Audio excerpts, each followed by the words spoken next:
Ang Haring Pulubi. Noong unang panahon, may isang matalinong hari na naghahanap ng bagong pinuno para sa kanyang kaharian. Inanyayahan niya ang lahat ng kabataan mula sa kanyang kaharian na pumunta sa palasyo para sa isang espesyal na pulong. Sa isang malayong baryo, may isang binata na walang gaanong pera.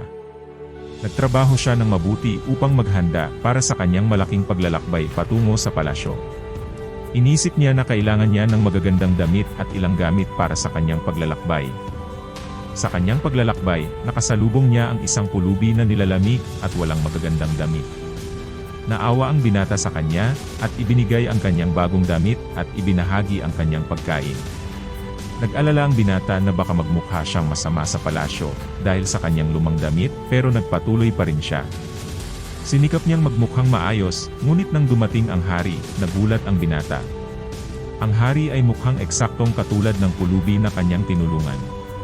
Sinabi ng hari na siya ang pulubi, at nais niyang makita kung ang binata ay magiging mabait kahit sa isang taong mukhang mahirap.